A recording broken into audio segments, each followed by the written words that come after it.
সাল্লাম বলেছেন, একজন মুমিনের পায়ে যদি একটা কাঁটা বিঁধে, চলতে চলতে একটা কাঁটা বিঁধে, এর বিনিময়ে আল্লাহ পাক তার গুনাহগুলো মাফ করে দিবেন। তো যে বিষয়টা বলছিলাম যে আল্লাহ রাব্বুল আলামিন সূরা আরাফের 179 নম্বর আয়াতে বলেছেন যে আমি প্রচুর জিন আর মানুষকে সৃষ্টি করেছি জাহান্নামের জন্য, যার দলিল আমরা একটা হাদিস থেকে দিলাম যে উম্মতে মুহাম্মাদি 73 দলে ভাগ হয়ে যাবে, যার 72টা দলই জাহান্নামে যাচ্ছে, একটা জান্নাতে যাবে, তার মানে সংখ্যা কম হচ্ছে। আরেকটা দলিল দিচ্ছিলাম যে আল্লাহ রাব্বুল আলামিন কুরআনুল কারীমের শব্দের অপচয় করেন না। একটা শব্দ দিয়ে তিনি একটা কওমের ইতিহাস তুলে ধরেছেন। যেমন যুলকারনাইন যাচ্ছিলেন পূর্ব দিকে, যেতে যেতে একটা কওমকে দেখলেন যে কওমের সূর্যের আলো থেকে বাঁচার মতো প্রযুক্তি জানা ছিল না, এতই মানবেতর জীবনযাপন করত। আল্লাহ পাক এই কওম সম্পর্কে বললেন কাযালিক, এরা এমনই ছিল। একটা শব্দ দিয়ে কওমের পুরো হিস্ট্রি বলা শেষ। এই কাযালিকা শব্দ দিয়ে আপনি তাফসীর দেখতে পারেন এই কওম সম্পর্কে কত কি বলা হয়েছে। সেই আল্লাহ রাব্বুল আলামিন সূরাতুর রহমানের মধ্যে একই আয়াত 31 বার রিপিট করলেন বা 32 বার রিপিট করলেন, ফাবিআইয়ি আলাই রাব্বিকুমা তুকাযিবান। মানে কি, কারণটা কি? কারণ এই সূরার মধ্যে এমন কিছু আছে যেটা আল্লাহ পাক চাচ্ছেন আমরা বেশি বেশি করে বুঝি। তোমরা আল্লাহর কোন কোন নিয়ামতকে অস্বীকার করবে? আল্লাহ রাব্বুল আলামিন আমাদেরকে কৃতজ্ঞ হতে বলছেন এই সূরার মধ্যে। আমরা যদি আল্লাহর নিয়ামত চতুর্দিকে দেখি তাহলে গুণে শেষ করতে পারবো না। আল্লাহ পাক বারবার স্মরণ করাচ্ছেন তোমরা আল্লাহর কোন কোন নিয়ামতকে অস্বীকার করবে। এরপরেও মানুষ আল্লাহদ্রোহী আচরণ করছে। সহিহ বুখারীর মধ্যে 4 বার এই হাদিসটা আসার মানে হচ্ছে যে আল্লাহ পাক এখানেও বোঝানোর চেষ্টা করছেন যে জাহান্নাম থেকে বাঁচার জন্য আমাদের কত সতর্ক থাকা উচিত। হাদিসটা হচ্ছে এই, কিয়ামতের মাঠে আল্লাহ রাব্বুল আলামিন আদম আলাইহিস সালামকে ডাকবেন। আদম আলাইহিস সালামের নাম তো শুনেছেন, তিনি কে? আদি পিতা। তাকে কি কারণে সম্মানিত করা হয়েছিল বলেন? তাকে কি কারণে সম্মান দেওয়া হয়েছিল? জ্ঞানের কারণে। তাকে ফেরেশতারা সেজদা করলেন কি কারণে? শারীরিক গঠনের কারণে, শক্তির কারণে, জ্ঞানের কারণে। এই জ্ঞান এখন আমাদের মধ্যে চরম অভাব। এই জ্ঞানের চর্চার চরম অভাব আছে আমাদের মধ্যে এখন। আমরা জ্ঞান চর্চা করতে চাই না। আমরা স্লোগান দিতে চাই যে আল কোরআনের আলো ঘরে ঘরে জ্বালো, কিন্তু প্রত্যেকটা ঘরে একটা করে কোরআনের হাফেজ নাই। এমনকি প্রত্যেকটা ঘরে একটা করে মানুষও পাওয়া যাবে কিনা যারা কোরআন বিশুদ্ধ করে তেলাওয়াত করতে পারে। তবে একটা কথা বারবার বলি যে এইসব আইওয়াশ শোডাউন দিয়ে ইসলামের কোনো কল্যাণ নাই। ইসলামের কল্যাণ কনস্ট্রাকটিভ কাজ করতে হবে। প্রথমে জ্ঞান চর্চা করতে হবে, ক্লাসিক্যাল সাবজেক্টগুলো পড়তে হবে। ফর এক্সাম্পল কোরআন, আরবিক সাহিত্য, ফর এক্সাম্পল হাদিস, রাসূলের জীবনী সাল্লাল্লাহু আলাইহি ওয়াসাল্লাম, ফর এক্সাম্পল সিরাত, ইসলামের হিস্ট্রি, ইসলামিক ইকোনমিক্স, জিওপলিটিক্স, এবং আপনি যেখানে পড়ছেন সায়েন্স, আর্টস, কমার্স, এগুলো পড়বেন। পড়াশোনা করে জ্ঞান চর্চা করতে আমরা চাচ্ছি না, আমরা রাতারাতি ফল পেতে চাই। এই জন্য আইওয়াশ শোডাউনে বেশি ব্যস্ত থাকি। এগুলোতে ইসলামের কোনো খায়ের নাই, কল্যাণ নাই। আসেন, আদম আলাইহিস সালামকে আল্লাহ পাক ডাকবেন, ডেকে বলবেন তোমার সন্তানদের মধ্য থেকে জাহান্নামীদেরকে আলাদা করে দাও। আদম আলাইহিস সালাম বলবেন হে আল্লাহ কতজনকে আলাদা করে দেব? আল্লাহ রাব্বুল আলামিন বলবেন প্রতি 1000-এ 999 জনকে জাহান্নামের জন্য আলাদা করে দাও। বলেন ইন্না লিল্লাহ ওয়া ইন্না ইলাইহি রাজিউন। প্রতি 1000-এ 999 জনকে জাহান্নামের জন্য আলাদা করে দাও। আপনি গাণিতিকভাবে এটাকে ব্যাখ্যা করতে যায়েন না। এখানে বোঝানো হচ্ছে মেজরিটি, অর্থাৎ বেশিরভাগ মানুষ জাহান্নামে যাচ্ছে, কোনো সন্দেহ নাই। হ্যাঁ, এটা ঠিক, জাহান্নামে যাওয়ার পরে কবিরা গুনাহগার যে ব্যক্তিরা আছে তাদের জন্য নবী সাল্লাল্লাহু আলাইহি ওয়াসাল্লাম সুপারিশ করবেন, এবং যার অন্তরে সরিষা দানা পরিমাণ ঈমান ছিল, মন থেকে লা ইলাহা ইল্লাল্লাহ সাক্ষ্য দিয়েছে, একদিন না একদিন সে জান্নাতে যাবে ইনশাআল্লাহ। কিন্তু আমরা কি চাইবো জাহান্নামের শাস্তি ভোগ করে জান্নাতে যেতে? জাহান্নাম কি এটা একটা হাদিস দিয়ে বুঝাচ্ছি।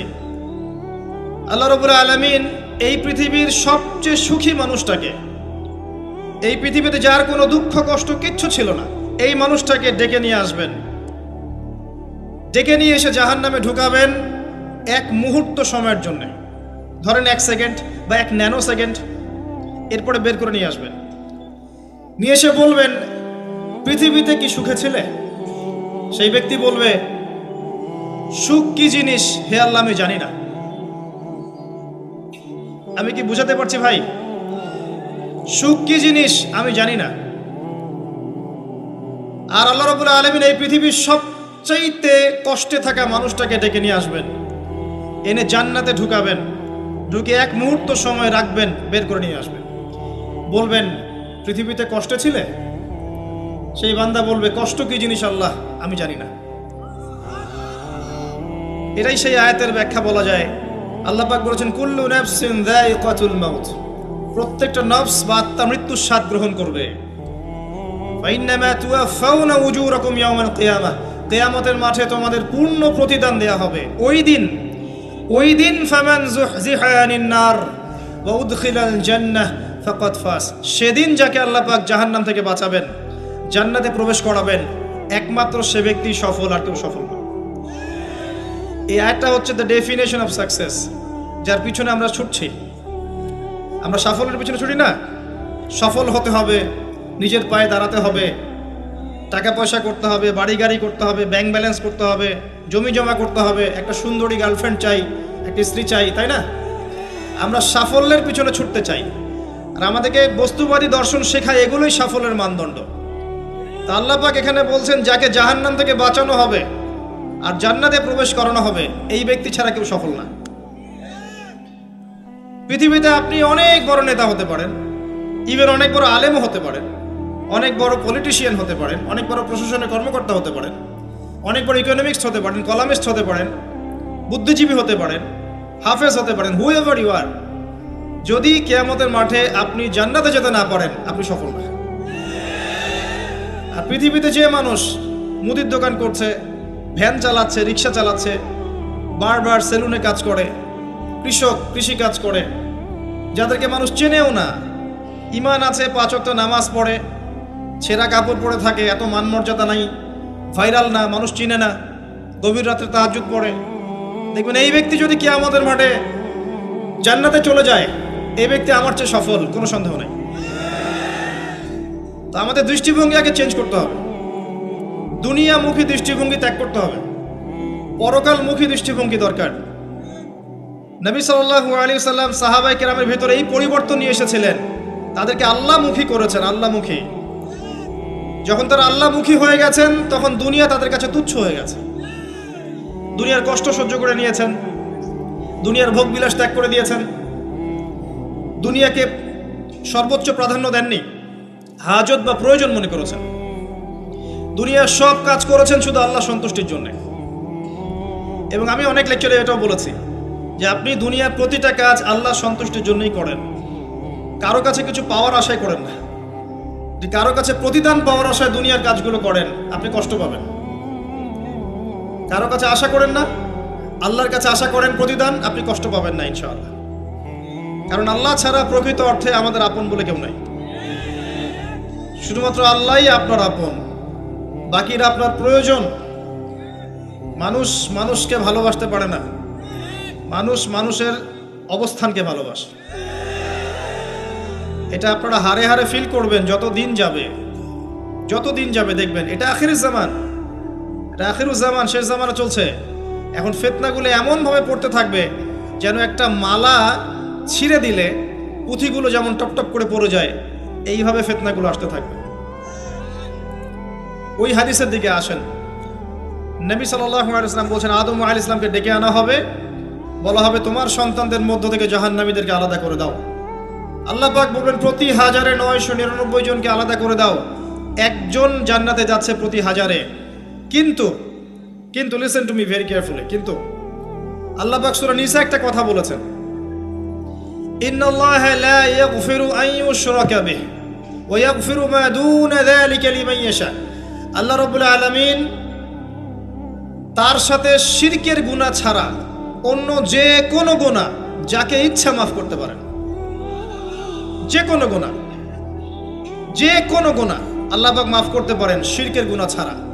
আরেকটা গুনাহ আল্লাহ পাক ক্ষমা করবেন না, সেটা হচ্ছে বান্দার হক। বান্দার হক, বান্দার সাথে সম্পৃক্ত। কারো টাকা চুরি করেছেন, কারো জমি আত্মসাৎ করেছেন, কাউকে গালি দিয়েছেন, কারো প্রতি জুলুম করেছেন, কাউকে অন্যায়ভাবে মেরেছেন, ছিনতাই করেছেন, ইত্যাদি ইত্যাদি, যেটা অন্যের হকের সাথে সম্পৃক্ত। ধর্ষণ করেছেন, মানুষের সম্মানহানি করেছেন, কাউকে নিষ্পাপ কাউকে বিতর্কিত করেছেন, ইত্যাদি। এই যে মানুষের সাথে জড়িত হক, এটা আল্লাহর কাছে মাফ নেওয়া যাবে না। কাবা ঘরের গেলাফ ধরে কানলেও কোনো লাভ নাই। ওই বান্দার কাছে গিয়ে ক্ষমা নিতে হবে। ভাই, আমি আপনাকে গালি দিয়েছি, মাফ করে দেন। ভাই, আমি তোমার টাকা চুরি করেছিলাম, এই নাও, ফেরত নাও। বোন, তোমার সম্পত্তি আমি দেই নাই, নিয়ে নাও। প্রতিবেশী, তোমার জমি আমি নিয়েছি, নিয়ে নাও। এটা দুনিয়াতে করতে হবে। অন্যথায় পরকালে দেখবেন যে মানুষের সাথে জড়িত হকের জন্য মানুষটা দাঁড়িয়ে আছে। একজন ব্যক্তি উঠেছে, নামাজ, রোজা, হজ, যাকাত সব নেকি নিয়ে উঠেছে। ওঠার পরে দেখছে সামনে অনেক মানুষ দাঁড়িয়ে আছে। কি জন্য দাঁড়িয়ে আছে? কারো টাকা নিয়ে শোধ করে নাই, কাউকে গালি দিয়েছে, কারো প্রতি জুলুম করেছে, কারো প্রতি অন্যায় করেছে, এরা দাঁড়িয়ে আছে, হক চাচ্ছে। তখন কিভাবে শোধ করবে? আল্লাহ পাক বলবেন, তোমার নেকি ওদেরকে দিয়ে দাও। তখন শেয়ার রেটের মাধ্যমে নেকি চলে যাবে। কথা বুঝতে পারছেন? তখন আরো অত্যাধুনিক প্রযুক্তি থাকবে, নেকি কনভার্ট। আর নেকি দিতে দিতে যদি নেকি শেষ হয়ে যায়, তখন ওই ব্যক্তিদের গুনাহ তার আমল নামায় চলে আসবে। তারপর ওই ব্যক্তিরা জান্নাতে যাবে, এই ব্যক্তি জাহান্নামে যাবে। অতএব দুনিয়াতে মানুষের সাথে জড়িত কোনো হক রাখেন না। আল্লাহ পাক বলছেন, শিরকের গুনাহ ছাড়া আল্লাহ যে কোনো গুনাহ মাফ করতে পারেন। আর এই যে কুফরি এবং মানুষের সাথে জড়িত হক, আল্লাহ মাফ করবেন না। এখন আল্লাহ যদি শিরকের গুনাহ ছাড়া সব গুনাহ মাফ করতে পারেন, আর আল্লাহ পাক তো ওয়াদা করেছেন নবী সাল্লাল্লাহু আলাইহি ওয়াসাল্লামকে মেরাজের রাতে, যে তোমার উম্মতের যে কোনো ব্যক্তি যদি শিরক না করে আমার সামনে হাজির হয়, আমি তাকে মাফ করে দেব। একটা হাদিসে কুদসির মধ্যে এটাও আছে, হে আদম সন্তান, তুমি যদি আসমান এবং জমিন সমপরিমাণ গুনাহ নিয়ে আমার সামনে দাঁড়াও, কিন্তু আমার সাথে কাউকে শরীক করনি, তাহলে আমি আল্লাহ তোমার সামনে আসমান জমিন সমান ক্ষমা নিয়ে দাঁড়াবো। আবার নবী সাল্লাল্লাহু আলাইহি ওয়াসাল্লাম সুপারিশ করবেন, যার অন্তরে এক জাররা পরিমাণ ঈমান থাকবে, তারা জান্নাতে যাবে। তাহলে কি কারণে 1999 জন মানুষ জাহান্নামে যাবে? উত্তরটা দেন দেখি। তাদের আমল নামায় কিসের পাপ থাকতে পারে? কিসের? এটা বোঝার জন্য কি পিএইচডি করার দরকার আছে? এখন দেখেন, কিছু মানুষ আছে যারা বলছে যে ঈসা ইবনে মারিয়াম আল্লাহর সন্তান। নাউজুবিল্লাহ। এটা শিরক নয়? এবং তাদের সংখ্যা পৃথিবীতে 700-800 কোটির মতো, নাকি আরো কম বেশি হবে? এটা চলে গেছে, যারা আছে এবং যারা আসবে। কিছু মানুষ বলছে ওজায়ের আলাইহিস সালাম আল্লাহর সন্তান। নাউজুবিল্লাহ। এরা হচ্ছে জিউস, যারা এখন প্যালেস্টাইন দখল করে আছে। আর এই কথা বলতে আমাদের বুকে ভয় থাকা উচিত নয় যে ওইটা আমাদের জমি, তাদের জমি নয়। ওখানকার ঘটনা হচ্ছে এমন, একটা উপমা দিয়ে বোঝানো যায়। মনে করেন আপনি আপনার ঘরে বসে আছেন, আপনার দরজায় একজন মেহমান এসেছে। মেহমান নক করছে, ঠক ঠক ঠক। ভাই, আমাকে একটু হেল্প করেন, আমি খাইনি অনেক দিন, আমার কাপড় নাই, আমার খাবার নাই, আমার থাকার জায়গা নাই, একটু আশ্রয় দেন। আপনি মাশাআল্লাহ মুসলিম, দয়া পরবশ হয়ে দরজা খুলে দিলেন, তাকে ড্রয়িং রুমে বসালেন, সুন্দর করে খাওয়ালেন, কাপড় দিলেন, রেস্ট করার জায়গা দিলেন। এবার সে সেখানে থাকতে থাকতে পরিকল্পনা করলো যে আপনাকে আপনার বাসা থেকে বের করে দিবে। একদিন আপনাকে ঘাট ধরে আপনার বাসা থেকে বের করে দিল, দিয়ে দরজার ভিতর থেকে লাগিয়ে দিল। এখন দরজার বাইরে দাঁড়িয়ে আপনি নক করছেন, আমার ঘর আমাকে ফেরত দাও, আমার ঘর আমাকে ফেরত দাও। আর এই ব্যক্তি বলছে আপনি জঙ্গি, আপনি সন্ত্রাসী। এটা হচ্ছে সবচেয়ে সেরা উদাহরণ প্যালেস্টাইন এক্সাম্পলের। তো এরা বলছে ওজায়ের আলাইহিস সালাম আল্লাহর সন্তান। একটা কথা আমি বলি, হতাশ হবেন না। ফেরাউন তার দলবল নিয়ে যখন লোহিত সাগরে ধাওয়া করছিল মুসা আলাইহিস সালামকে, আল্লাহ পাক কি করেছেন? আল্লাহ পাক সব সৈন্যকে আগে লোহিত সাগরে এনেছেন, আনার পরে মুসা আলাইহিস সালামকে পার করে দিয়েছেন। তারা যখন মাঝখানে এসেছে, তখন আল্লাহ পাক ডুবিয়ে দিয়েছেন। ঠিক আছে, আল্লাহ পাক ঠিক একই কাজটা করবেন ইনশাআল্লাহ এই জেরুজালেমে ইনশাআল্লাহ তাআলা। সবাইকে এনেছেন আল্লাহ পাক পৃথিবীর বিভিন্ন জায়গা থেকে। একটা নির্দিষ্ট সময় পর্যন্ত ওরা বিশ্বকে রুল করবে সামনে, একটা নির্দিষ্ট সময় পর্যন্ত এরা বিশ্বকে শাসন করবে সামনে অচিরেই। কিন্তু এরপরে আল্লাহ রাব্বুল আলামিন ঈসা ইবনে মারইয়ামকে নামাবেন এবং তার হাতে তাদের নেতা মাসিহুদ দাজ্জাল নিহত হবে ইনশাআল্লাহ তাআলা। এবং পুরো কমিউনিটি একসাথে কলাপস করে যাবে, পৃথিবী থেকে তার নাম অস্তিত্ব মুছে যাবে ইনশাআল্লাহ তাআলা। আল্লাহ পাক ওই লোহিত সাগরের সুন্নাহ এখানে অ্যাপ্লাই করবেন ইনশাআল্লাহ। আল্লাহ পাক এই কারণে একত্রিত করেছেন, এটা আল্লাহ পাকের স্টাইল সুন্নাহ। আসেন, এরা বলছে উযাইর আলাইহিস সালাম আল্লাহর সন্তান। আবার দেখেন কিছু মানুষ বলছে আল্লাহকে পাওয়ার জন্য স্ট্যাচু ওয়ার্শিপ করা যায়, এরা হচ্ছে আল্লাহকে পাওয়ার মাধ্যম। কিছু মানুষ বলছে কবরে সেজদা করা যায়, কবরে শায়িত ব্যক্তি আল্লাহর কাছে সুপারিশ করবে। কিছু মানুষ বলছে আল্লাহ ছাড়া অন্য কারো কাছে দোয়া করা যায়, তিনি অনেক বুজুর্গ ব্যক্তি ছিলেন, আমার দোয়া পৌঁছে দিবেন আল্লাহ পর্যন্ত। কিছু মানুষ বলছে আল্লাহ ছাড়া অন্য কারো নামে নজর করা যায়, জবাই করা যায়, কসম করা যায়, ইত্যাদি ইত্যাদি। আর কিছু মানুষ আল্লাহর হালালকে হারাম করছে, আল্লাহর হারামকে হালাল করছে। কিছু মানুষ তাকদীরকে অস্বীকার করছে, ভাগ্যকে অস্বীকার করছে। কিছু মানুষ দুনিয়া নিয়ে এতই ব্যস্ত হয়ে আছে দিনের জাররা পরিমাণ ফিকির নাই। আবার কিছু মানুষ এই উম্মতের মধ্যে দাবি করছে মুহাম্মদ সাল্লাল্লাহু আলাইহি ওয়াসাল্লাম শেষ নবী নন, আরো নবী আসতে পারে, এবং তারা প্রকাশ্যে মাহফিল করারও চেষ্টা করছে এখন বাংলাদেশে। আবার কিছু মানুষ বলছে আমরা কোরআন মানি, হাদিস মানি না। এই যতগুলো কথা আমি বললাম এর প্রত্যেকটাই হচ্ছে শিরক। এই শিরকগুলো হয় তিন ভাবে: চিন্তায় শিরক হয়, কথায় শিরক হয় এবং কাজে শিরক হয়। চিন্তা, কাজ এবং কথা, আকীদায় শিরক থাকে, আমলে শিরক থাকে, আবার কথাতেও শিরক থাকে। এই শিরকের পাপের কারণে আল্লাহ রাব্বুল আলামিন বেশিরভাগ মানুষকে জাহান্নামে দিবেন, বলেন নাউযুবিল্লাহ। কিন্তু কারো আমল নামায় যদি শিরকের পাপ না থাকে, শিরক থেকে তওবা করে যে কোনো পাপ নিয়ে সে কবরে যায়, 99% সম্ভাবনা আছে এই মানুষকে আল্লাহ পাক মাফ করে দিবেন। তাহলে আমরা আজকে এতটুকু শিখলাম, প্রথমে সবচেয়ে বেশি কেয়ারফুল থাকতে হবে শিরকের ব্যাপারে, সবচেয়ে বেশি কেয়ারফুল থাকতে হবে শিরকের ব্যাপারে এবং বেদাআতের ব্যাপারে। এটা কি জিনিস? বেদাত হচ্ছে এমন জিনিস মানে আমিলা আমালান লাইসা আলাইহি আমরুনা ফাহুয়া রাদ। নবী সাল্লাল্লাহু আলাইহি ওয়াসাল্লাম বলেছেন, কেউ যদি এমন কোনো কাজ করে ইসলামের মধ্যে যে কাজের পিছনে আমার কোনো দলিল নাই, প্রমাণ নাই, আমার পক্ষ থেকে কোনো আদেশ নাই বা নিষেধ নাই, কোনো হুজ্জত নাই, এটাই বেদাত, প্রত্যাখ্যাত। মানে আপনার প্রতিটা কাজ হতে হবে শুধুমাত্র নবী সাল্লাল্লাহু আলাইহি ওয়াসাল্লামের সুন্নাহ মতো। এই জায়গায় নতুন কোনো পদ্ধতি চালু করলে আপনি বেদাতি হয়ে যাবেন। বেদাতির পরিণতি কি? তার সমস্ত আমলগুলোকে আল্লাহ পাক ধুলো বানিয়ে দিবেন। দলিল সূরা ফুরকান, সবকিছু বলার সময় পাচ্ছি না মাহফিলে। আরো কি? আরো আছে। বুখারী হাদিসে এসেছে নবী সাল্লাল্লাহু আলাইহি ওয়াসাল্লাম হাউজে কাউসারের সামনে দাঁড়িয়ে থাকবেন এবং এই কাউসারের পানি যে একবার পান করবে কিয়ামতের মাঠে, সে আর কখনো পিপাসার্ত হবে না। নবী সাল্লাল্লাহু আলাইহি ওয়াসাল্লাম পানি পান করাবেন উম্মতকে, হঠাৎ পর্দা পড়ে যাবে। আল্লাহ নবী বলবেন ইন্নাহুম মিন্নি, এরা তো আমার উম্মত। পর্দা পড়ে গেল কেন? তাকে জানানো হবে ইন্নাকা লা তাদরি মা আহদাসা বা'দাক, হে নবী আপনি জানেন না আপনার মৃত্যুর পর এরা আপনার শরীয়তের মধ্যে কত বেদাত চালু করেছিল। তো বেদাতীদের সম্পর্কে নবী সাল্লাল্লাহু আলাইহি ওয়াসাল্লাম বলবেন সুহকান সুহকান লিমান গায়্যারা বা'দি, দূর হও যারা আমার দ্বীনের মধ্যে সংযোজন করেছো, দূর হয়ে যাও। নবীজি অভিশাপ দিবেন, নাউযুবিল্লাহ। আরেকটা মারাত্মক বিষয় হচ্ছে বেদাত করতে থাকলে মানুষ তওবা করে না। একজন চোর তওবা করতে পারে, সে জানে এটা খারাপ কাজ। একজন জেনাকারী তওবা করতে পারে, সে জানে এটা খারাপ। একজন পতিতালয়ের মেয়ে তওবা করতে পারে, সে জানে এটা খারাপ। কিন্তু যে ব্যক্তি ইসলামের কাজ করছে ভালো মনে করে, সে মনে করছে এগুলো কল্যাণের কাজ, ভালো কাজ, সে কখনো তওবা করতে চাইবে না। এই কারণে বেদাতি শেষ পর্যন্ত তওবা করে না।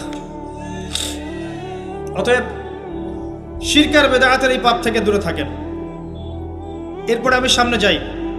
আরেকটা মেজর জিনিস থেকে আমাদেরকে বেঁচে থাকতে হবে, সেটা হলো হারাম রিজিক। আজকে আমাদের রিজিকের যে সিস্টেমটা আছে, এর মধ্যে বেশিরভাগ পরিবারে হারাম রিজিক ঢুকে গেছে, বলেন নাউজুবিল্লাহ। কেউ সরাসরি হারাম, কেউ ঘুরিয়ে ফিরিয়ে হারাম। সবচেয়ে বড় মারাত্মক যে হারামটা ঢুকেছে তার নাম হচ্ছে রিবা বা সুদ। ম্যাক্সিমাম আমরা সুদখোর। আমার কিসের দাড়ি টুপি এগুলো দেখার প্রয়োজন নাই, আমি নিজেও সুদখোর। কিভাবে? প্রত্যক্ষভাবে না হলে পরোক্ষভাবে।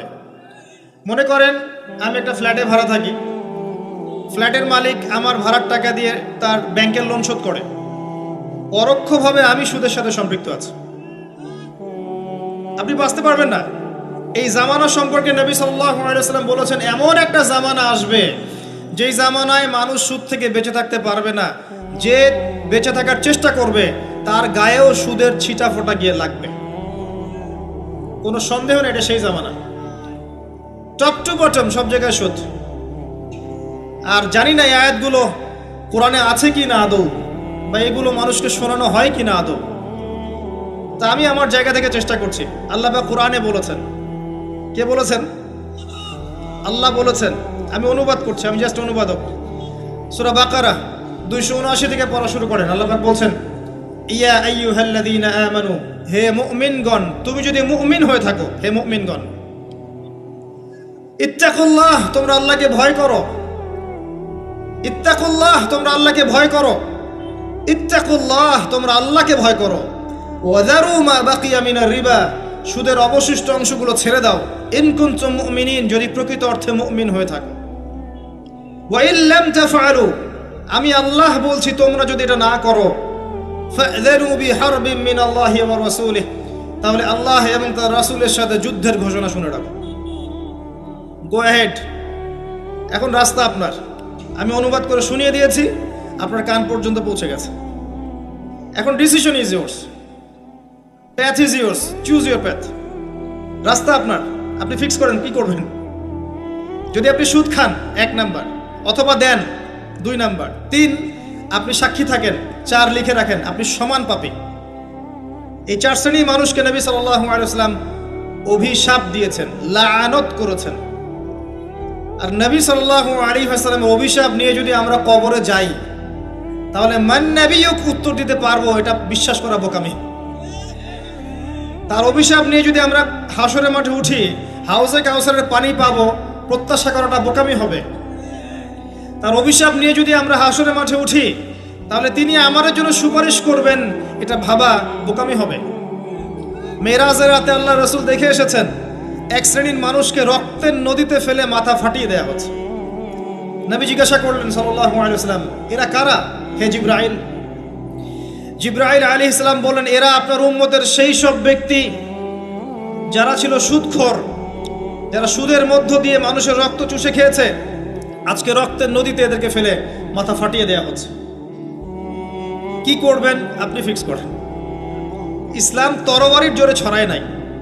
আমি আপনার গর্দানে তরোয়াল ধরে বলবো না যে সুদ ছেড়ে দেন, বলবো? কেউ বলবে না। ইসলাম এভাবে ছড়ায় নাই। ইসলাম সৌন্দর্য দিয়ে ছড়িয়েছে, সুন্দর উপদেশ দিয়ে ছড়িয়েছে। উদউ ইলা সাবিলি রাব্বিকা বিল হিকমা ওয়াল মাউইযাতিল হাসানা ওয়াজাদিলহুম বিল্লাতি হিয়া আহসান, এভাবে ইসলাম ছড়িয়েছে। ফাযাক্কির ইন নাফাআতিয যিকরা সায়াযাক্কারু মান ইয়াখশা, হে নবী আপনি উপদেশ দিন, যদি উপদেশ কাজে লাগে। শীঘ্রই যারা আল্লাহকে ভয় করে তারা আপনার উপদেশ গ্রহণ করবে ইনশাআল্লাহ। ওয়া ইয়াতাজান্নাবুহাল আশকা, যারা পাপাচারী ফাসিক তারা উপদেশ গ্রহণ করবে না। ফাযাক্কির ইন্নামা আনতা মুযাক্কির, আপনি উপদেশ দিন, আপনি শুধু উপদেশদাতা। লাস্তা আলাইহিম বিমুসাইতির, আপনি কারো উপর দারোগা নন। এটা একজন দায়ীর কাজ, একজন আলেমের কাজ, এর বেশি কিছু না। আমাদের ম্যাক্সিমাম রিজিকের মধ্যে সুদ ঢুকে গেছে। হয় আমরা খাচ্ছি, না হলে দিচ্ছি, না হলে সাক্ষী থাকছি, না হলে লিখে রাখছি। আরেকটা কথা বলি, এই হাদিসটাও শুনে রাখেন। নবী করিম সাল্লাল্লাহু আলাইহি ওয়াসাল্লাম কার নবী? আপনার তো, আপনারই তো নবী। তিনি বলেছেন সুদের পাপের 73টা শাখা আছে। কতটা? যার সর্বনিম্ন শাখা হচ্ছে নিজের মায়ের সাথে জেনা করা। এখানে যদি একটা বিল্ডিং থাকে, যে বিল্ডিংয়ের মধ্যে মনে করেন কথার কথা নাউজুবিল্লাহ অনেক প্রস্টিটিউট মহিলা আছে, কথা বুঝতে পারছেন? এখানে আছে অনেক প্রস্টিটিউট মহিলা যারা এখনকার ভাষায় সেক্স ওয়ার্কার্স, কারণ তারা যৌনকর্মী বলতে চায়, পতিতা শব্দ ইউজ করতে চায় না, তারা এটাকে একটা স্বীকৃতি দিতে চেষ্টা করছে আর কি। সেক্স ওয়ার্কার্স এটা একটা কাজ, নাউজুবিল্লাহ। এই কারণেই সমাজে বেশি বেশি মহামারী ছড়াবে, এই কারণেই সমাজে এমন কিছু পাপ ছড়াবে, এমন কিছু রোগ ছড়াবে যে এই রোগগুলো কখনো ছিল না ইতিহাসে। এই কারণেই হাদিসে এসেছে শেষ জামানায় যখন অশ্লীলতা বেড়ে যাবে, বেহায়াপনা বেড়ে যাবে, নগ্নতা বেড়ে যাবে, তখন সমাজে বেশি বেশি এমন রোগ ছড়াবে যে এই রোগগুলো আগে কখনো ছিল না। মনে করেন এখানে এমন একটা বিল্ডিং আছে, সেখানে কিছু সেক্স ওয়ার্কার্স আছে, এখানে কেউ ম্যানেজার, কেউ কাজ করে, কেউ মনে করেন দারোয়ান, কেউ মনে করেন ডিলার এগিয়ে দিচ্ছে, কেউ মনে করেন যে ঘরে ঢুকিয়ে দিচ্ছে, ইত্যাদি ইত্যাদি। এক একজন এক এক সেকশনে কাজ করছে, আর একটা কর্পোরেট সেকশনের মতো। এখন আপনি কি তাদের কারো বাসায় দাওয়াত খেতে চাইবেন? আপনি কি তাদের কারো উপার্জন খেতে চাইবেন? যদি এমন হয় এখানে সব সেক্স ওয়ার্কার্স নয়, সবাই আমাদের মা, নাউজুবিল্লাহ। শব্দটা প্রয়োগ করলাম আঘাত করার জন্য, কারণ নবীজি বলেছেন মায়ের কথা। মনে করেন এরা সবাই আমাদের মা, নাউজুবিল্লাহ। এখন কি আপনি এটাকে পছন্দ করবেন? এখানে যদি কেউ কাজ করে তার রিজিক খেতে চাইবেন? রিবার মধ্য দিয়ে আমরা এগুলো করছি, কোনো ফিকির নাই, যায় আসে না কাজ কারো কিছু, দিব্যি খাচ্ছে। যখন দেখবেন পাপ করতে করতে করতে করতে আমার মনের মধ্যে কোনো রিয়াকশন হচ্ছে না, তখন বুঝে নেবেন কলব মরে গেছে, ডিস্ট্রয়েড, ডেড হার্ট। হ্যাঁ, একজন মুমিনের পরিচয় হচ্ছে ছোট ছোট পাপ তার কাছে পাহাড়ের মতো মনে হবে, আর একজন ফাসিকের পরিচয় হচ্ছে বড় বড় পাপ তার কাছে মাছির মতো মনে হয়, তাড়ালেই চলে যাবে। আরো আছে, সেই বুখারীর একটা হাদিসে নবীজি বলেছেন, যে ব্যক্তি 1 দিরহাম সুদ খায় সে যেন 36 বার জেনা করেছে। একবার জেনা করার শাস্তি 100 বেত্রাঘাত এবং 1 বছরের জন্য বহিষ্কার, যেটাকে আমরা উস্কে দিই এখন বলি কাছে আসার গল্প। একবার সূরা নূর পড়েন, সূরা নূরের প্রথম আয়াতগুলো পড়েন। যদি কেউ জেনা করে একবার 100 বেত্রাঘাত এবং 1 বছরের জন্য বহিষ্কার। আর যদি কোনো বিবাহিত ব্যক্তি করে তার শাস্তি হচ্ছে রজম, পাথর নিক্ষেপ করে হত্যা করা। আর 1 দিরহাম সুদ খেলে আপনি 36টা মেয়েকে রেপ করছেন। এবার চিন্তা করেন, এই শাস্তিগুলো যদি দুনিয়ায় কার্যকর না হয় এবং দুনিয়াতে যদি আমরা তওবা না করে যেতে পারি, পরকালে কার্যকর হবে কোনো সন্দেহ নাই। দুনিয়াতে শোধ করে যাওয়া ভালো পরকালের চাইতে। অতএব আল্লাহর ওয়াস্তে আমি হাত জোর করে রিকোয়েস্ট করছি, আল্লাহর ওয়াস্তে সুদ ছেড়ে দেন। ভ্যান চালায় খান, সবজি বিক্রি করে খান, একটা ছোট কাপড়ের ব্যবসা করে খান, একটা মাছের আড়ত করে খান, গবাদি পশু প্রতিপালন করে খান, কৃষিকাজ করে খান, আল্লাহর ওয়াস্তে সুদে যায় না। আপনার পুরো দুনিয়া এবং আখিরাত বরবাদ হয়ে যাবে এবং আপনি এর মধ্য দিয়ে আল্লাহর সাথে যুদ্ধ করছেন, নবীর সাথে যুদ্ধ করছেন। এর উপরেও আছে পেপার মানির মধ্যে সুদ। ওই যে বললো 1 দিরহাম, এই দিরহাম আবার কি জিনিস? দিরহাম মানে রৌপ্য মুদ্রা, দিনার এটা কি জিনিস? স্বর্ণ মুদ্রা, ইসলামিক মুদ্রা। সেই যে চলে গেছে ব্রিটিশরা আসার আগে, এখন আর দেখা যায় না। একটা গোল্ড কয়েন যার মূল্যটাকে ইকোনমিক্সের ভাষায় বলে ইন্ট্রিনসিক ভ্যালু। এই ভ্যালুটা এই স্বর্ণ মুদ্রার ভিতরেই থাকে। একটা পেপার মানির ভ্যালু, ইন্ট্রিনসিক ভ্যালু এর ভিতরে থাকে না, এর বাইরে থাকে, যেটাকে আপনি নিয়ন্ত্রণ করতে পারবেন, কমাতে পারবেন, বাড়াতে পারবেন। আর এর সাথে যখন পেট্রো ডলার অ্যাড হয়েছে তখন তো মাশাআল্লাহ জুলুম আরও উপরে উঠে গেছে। আর যারা পেট্রো ডলার সিস্টেম চালু করেছে, এইসব ভোগবিলাসী আরবদেরকে আমরা বলি এরা হচ্ছে আমিরুল মুমিনিন, নাউজুবিল্লাহ, সুবহানাল্লাহ। কত অন্ধ হলে মানুষ এদেরকে আমিরুল মুমিনিন মনে করতে পারে, যারা মুসলিমদের প্রপার্টি সব আমেরিকার হাতে তুলে দিয়েছে, আর সেই প্রপার্টি দিয়ে এরা বোম্বিং করে করে সারা বিশ্বের মধ্যে মুসলিম হত্যা করছে। আল্লাহ পাক সেই যে বলেছেন সূরা মাইদার মধ্যে 51 নম্বর আয়াতে, ইয়া আইয়ুহাল্লাযীনা আমানু, হে মুমিনগণ, লা তাত্তাখিযুল ইয়াহুদা ওয়ান নাসারা আউলিয়া, হে মুমিনগণ তোমরা ইহুদি এবং খ্রিস্টানদেরকে বন্ধুরূপে গ্রহণ করো না। কে বলেছেন? আল্লাহর চেয়ে কি আমি জিওপলিটিক্স ভালো বুঝি? আল্লাহর চেয়ে আমি আমার ভালো মন্দ ভালো বুঝি? কাদেরকে? বা'দুহুম আউলিয়া ও বা'দ, যারা একে অপরের বন্ধু, যারা একে অপরের বন্ধু। ওয়া মান ইয়াতাওয়াল্লাহুম মিনকুম ফাইন্নাহু মিনহুম, তোমাদের মধ্যে কেউ যদি ওদের দিকে মুখ ফিরায় সে তাদের অন্তর্ভুক্ত, এই উম্মার কেউ না তারা।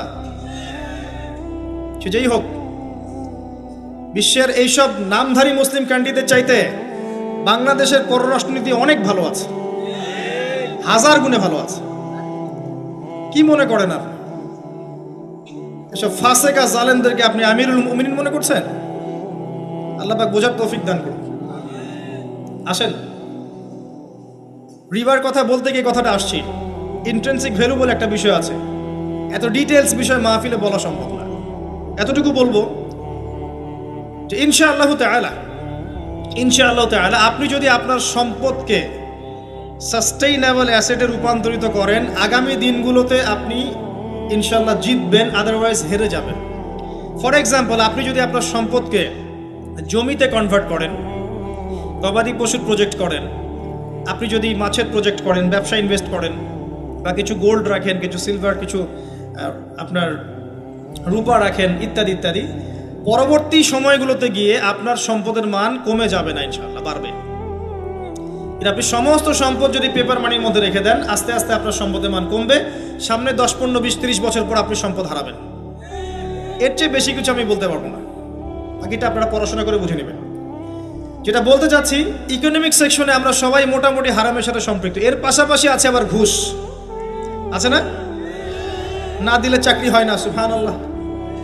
আবার অনেক আলেম ফতোয়া দিচ্ছে এখন, তুমি যদি যোগ্য হয়ে থাকো কিন্তু তোমাকে জব দিচ্ছে না, তাহলে তোমার জন্য ঘুষ দেওয়া জায়েজ। সুবহানাল্লাহ, কত ঘুরিয়ে ফিরিয়ে জায়েজ করছি আমরা, আল্লাহ ভালো জানেন। যে নিবে আর যে দিবে সমান অপরাধী দুজন। একজন ব্যক্তি মাদক দ্রব্য সেবন করে, আরেকজন ব্যক্তি মাদক উৎপাদন করে, কেউ সেল করে, কেউ ডিস্ট্রিবিউট করে, সবাই অপরাধী না? এরপরে আবার আছে দেখবেন অন্যের সম্পদ আত্মসাৎ করা, দুর্নীতি করছি, অন্যের সম্পদ আত্মসাৎ করছি। অনেক সময় দিনের লেবাজেই, ধার্মিকতার লেবাজেই মানুষের সম্পদ লুটে পুটে খাচ্ছে। কত মাজার কাছে যায় দেখেন মানুষের সম্পদ কিভাবে লুটে খাচ্ছে, আল্লাহ ভালো জানে। ওখানে যত মোমবাতি জমা পড়ে, এগুলো বিক্রি করলে মনে একটা পদ্মা সেতু হবে, আল্লাহ ভালো জানে। বেশি বলে ফেলাইছে মনে হয়। যাই হোক, এমন অনেক জায়গা আছে, গরু ছাগল দিচ্ছে, মাশাআল্লাহ মানতের টাকা দিচ্ছে। এই যে কয়দিন আগে দেখলাম একটা চ্যানেলেই দেখলাম, দান বাক্স খুলেছে, কোটি কোটি টাকা বের হচ্ছে এখান থেকে। জি, আমি মনে করতে পারছি না, বাট আমি দেখেছিলাম। তো না, ঠিক আছে, মসজিদে টাকা দিতে পারে মানুষ, সমস্যা নাই। আমি বলছি এমন জায়গা যেখানে আল্লাহর সাথে শিরক হচ্ছে। বিষয়টা হচ্ছে, আমরা ধর্মের লেবাজে অনেক সময় মানুষের সম্পদ লুটে পড়ে খাচ্ছি না? অনেক মুসলিম আছে যারা বোনের সম্পত্তির অধিকার দেয় নাই। আল্লাহর রাস্তায় সময় দিয়ে আসে, চিল্লা দিয়ে আসে, বলছে যে আমার বোন তো আমাকে সম্পত্তি দান করে দিয়েছে, মাশাআল্লাহ। তার মানে কেমনে দান করছে ভাই? তো বলে আমি ওকে বলছি তুই যদি আমাকে দিস তো সওয়াব হবে। তো দিয়ে দিচ্ছে, মাশাআল্লাহ। তো বললাম যে আপনি মরার আগে ওটা তাকে সওয়াবের আশায় দিয়ে দিয়েন, এই অবস্থায় মরেন না। আমরা অনেক সময় ধর্মের লেবাজেও মানুষের সম্পদ আত্মসাৎ করি, কোনো সন্দেহ নাই। আল্লাহ পাক আমাদেরকেও হেফাজত করুন, আমিন। এক কথায় বলতে চাই প্রিয় ভাইয়েরা, পরিবারের মধ্যে হারাম রিজিককে ঢুকতে দিয়েন না। হারাম রিজিক ঢুকলে পরে আপনার ইবাদত কবুল হবে না। আপনি ছোটখাটো কিছু করেন, হালাল রিজিক খান, অল্পতে আল্লাহ পাক সন্তুষ্ট হয়ে যাবেন ইনশাআল্লাহ তাআলা। আল্লাহ পাক তো বেশি কিছু চান না আমাদের কাছে। আল্লাহ পাক কি চান? আমরা তাকে ভালোবাসি, আমরা তার জন্য আমাদের ইবাদতগুলো ঢেলে দেই, তার সাথে শিরক না করি, তার নবীর সুন্নাহ মতো চলি, একটু হালাল খাই, একটু পর্দা করি, বাচ্চা কাচ্চাদেরকে ইসলামী আদর্শে বড় করি, পরিবারের আদর্শটা একটু ঠিক করি। এত বেশি কিছু কি আল্লাহ পাক চান আমাদের কাছে? আল্লাহ পাক কি আমাদের কলার ধরে জিজ্ঞাসা করবেন যে দুনিয়াতে ইসলামী খেলাফত কায়েম করে আসো নাই কেন? বলবেন? বলবেন না। এটা বলবেন না আল্লাহ পাক আমাদেরকে। কিন্তু যাকে আল্লাহ পাক ওই ক্ষমতা দিয়েছেন তাকে বলবেন তোমাকে ক্ষমতা দিয়েছিলাম, তুমি কেন করো নাই? কথা বুঝতে পারছেন? সবার জন্য সবকিছু না, আমরা সাধারণ মানুষ। সাধারণ মানুষের জন্য সাধারণ কাজগুলো যথেষ্ট। একটু পড়াশোনা করেন, আল্লাহ পাক তৌফিক দান করুক। একটু আমল করেন, একটু পর্দা করেন, একটু হালাল খান, তাওহীদে থাকেন, সুন্নতে থাকেন, নবীর মতো লাইফ কাটান, 5 ওয়াক্ত নামাজ পড়েন, সামর্থ্য হলে যাকাত দেন, রমজান মাসে রোজা রাখেন, সামর্থ্য হলে হজ করেন, ইনশাল্লাহ আপনি জান্নাতি। একটা হাদিস আমি পড়েছি ফয়জুল কালাম বইয়ের মধ্যে, মাদ্রাসায় পড়ানো হয়, ক্লাসিক্যাল একটা বই, সবাই কিনতে পারেন। ফয়জুল কালাম অত্যন্ত চমৎকার হাদিসের একটা বই। এর মধ্যে একটা হাদিস আছে যেটা পড়ে শান্তি লাগে, মনে হয় যে না আশা আছে পরকালে বাঁচার। সেটা হচ্ছে নবী সাল্লাল্লাহু আলাইহি ওয়াসাল্লাম সাহাবীদেরকে বলছেন যে তোমরা সাহাবীরা এমন একটা যুগে বাস করছো যেই যুগে ইসলামের 10% কেউ যদি ছেড়ে দেয় সে ধ্বংস হয়ে যাবে। কথা বুঝতে পারছেন? সাহাবীদেরকে নবীজি বলছেন তোমরা এমন একটা যুগে বাস করছো যেই যুগে যদি ইসলামের 10% 1/10 কেউ ছেড়ে দেয় সে ধ্বংস হয়ে যাবে। কিন্তু তোমাদের পরে এমন একটা যুগ আসবে যেই যুগে মানুষরা যদি ইসলামের 10% ধরে রাখতে পারে সফল হয়ে যাবে। এটা সেই যুগ না? আপনার এই যুগে প্রতিটা সেক্টরেই ফিতনা। আপনার ধর্মে দেখবেন তাওহীদের মধ্যে শিরক, সুন্নতের মধ্যে বেদাত, আলেমদের মধ্যে বিভক্তি, কাদা ছোড়াছড়ি, গালাগালি, হিংসা বিদ্বেষ, পরশ্রী কাতরতা, কত কি দেখতে পাচ্ছেন। আপনি ধর্মের মধ্যে শিরক দেখছেন, বেদাত দেখছেন, অর্থনীতিতে হারাম দেখছেন, পরিবারের মধ্যে বস্তুবাদিতা দেখছেন, কি দেখছেন না? সমাজের মধ্যে জেনা দেখছেন, পর্নোগ্রাফি দেখছেন, ফ্রি মিক্সিং দেখছেন, ফ্যামিনিস্ট রেভলিউশন দেখছেন, নগ্নতা দেখছেন, কি দেখছেন না? অর্থনৈতিক জীবনে আপনি এগুলো দেখছেন, বৈশ্বিক জীবনে আপনি মারামারি, কাটাকাটি, রাহাজানি দেখছেন, হত্যা, রক্তপাত দেখছেন। কোন যুগে বসে আছেন আপনি? এই যুগে আপনি 10% আমল করেন, জান্নাতি হয়ে যাবেন ইনশাআল্লাহ। আল্লাহ পাক তৌফিক দান করুন, কবুল করুন। একটা বিষয় হচ্ছে আমল করা, একটা বিষয় হচ্ছে আকীদা পোষণ করা। আমি যদি আকীদা পোষণ করি যে ইসলামের মধ্যে, কোরআন এবং সুন্নাহর মধ্যে প্রতিটা বিষয়ের সমাধান আছে, এটা যদি আপনি বিশ্বাস করেন, এরপরে অল্প আমল করেন, কোনো সমস্যা নেই ইনশাআল্লাহ। কারণ আপনার আকীদা ঠিক আছে। আপনি আমল করতে পারেন নাই, কিন্তু আকীদা ঠিক ছিল। আপনি মেনে নিয়েছেন লা ইলাহা ইল্লাল্লাহ, কোনো ইলাহ নেই আল্লাহ ছাড়া, মুহাম্মাদুর রাসূলুল্লাহ, কোরআন হুজ্জাতুল্লাহ, কোরআন আল্লাহর হুজ্জা, সুন্নাহ তরিকাতুন নবী, এটা আল্লাহর নবীর তরিকা। এগুলোর মধ্যে সব কিছুর সমাধান আছে, এটা আপনি মেনে নিয়েছেন মন থেকে। এবার আমল করতে গিয়ে আপনি পারছেন না। নামাজ পড়ছেন 5 ওয়াক্ত, হয়তো পরিবারটা ঠিক মতো করতে পারছেন না, চেষ্টা করছেন, হালালে থাকার চেষ্টা করছেন, কখনো কখনো হারাম ঢুকে যাচ্ছে, আপনি চেষ্টা চালিয়ে যাচ্ছেন ক্রমবর্ধমানভাবে, কিন্তু আপনি আকীদা রাখেন এটাই চূড়ান্ত, এটাই সঠিক, ইনশাআল্লাহ আল্লাহ পাক আপনার সব গুনাহ মাফ করে দিবেন। আর একজন ব্যক্তি আকীদাই রাখে না, সে মনে করে ইসলাম ওই যুগে চলতে, ওই যুগে চলে না। সে মনে করে কোরআন এবং সুন্নাহ সবকিছু নাই, আমার মস্তিষ্ক প্রসূত বুদ্ধি সবকিছু। কেউ মনে করে সায়েন্সই সবকিছু, কেউ মনে করে মানব রচিত বিধানই সবকিছু। কেউ যদি এগুলোকে চূড়ান্ত মনে করে তখন আমল আর কাজে আসবে না। এই বাতিল আকীদা নিয়ে বেশি বেশি আমল করেও লাভ নাই। আকীদা আগে স্পষ্ট করতে হয়, পরিষ্কার করতে হয়। আল্লাহ পাক আমাদেরকে পরিচ্ছন্ন আকীদা দান করুন, আমিন। রিজিকের ব্যাপারে প্রিয় ভাইরা সচেতন হয়ে যান। এরপরে চলে আসেন একটা মৌলিক জায়গায় আসবো, ফ্যামিলি। এখানে মা বোনরা আছেন, এখানে অনেক যুব সমাজের তরুণ তরুণীরা আছে, আমাদের পিতৃমহ অনেক আমাদের পিতামহরা আছেন। এটা একটা ভালো সুযোগ এই পরিবার সম্পর্কে দুটো মৌলিক কথা বলার জন্য। আমি অনেক দিন থেকে যাচ্ছিলাম এমন একটা পরিবেশ।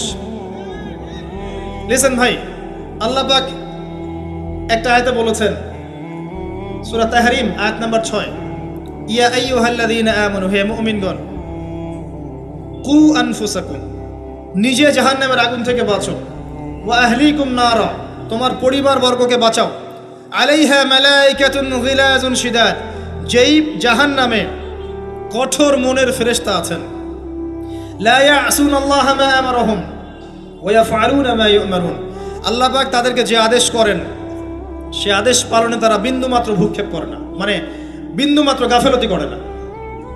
আল্লাহ পাক ভয় দেখাচ্ছেন জাহান্নামে এমন ফেরেশতা আছেন, আল্লাহ যা আদেশ করবেন তাই করবে। এই জাহান্নাম থেকে নিজে বাঁচো, পরিবার বর্গকে বাঁচাও। নিজে বাঁচবো কিভাবে? আমি বলে দিয়েছি কিভাবে। আপনি জ্ঞান অর্জন করবেন, আমল করবেন, হালাল খাবেন, তাওহীদে থাকবেন, সুন্নতে থাকবেন, ইনশাল্লাহ বেঁচে যাবেন। পরিবার বর্গকে বাঁচাবেন কিভাবে? আসেন শুরু করি শুরু থেকে। শুরুটা হবে আপনার বিয়ে দিয়ে।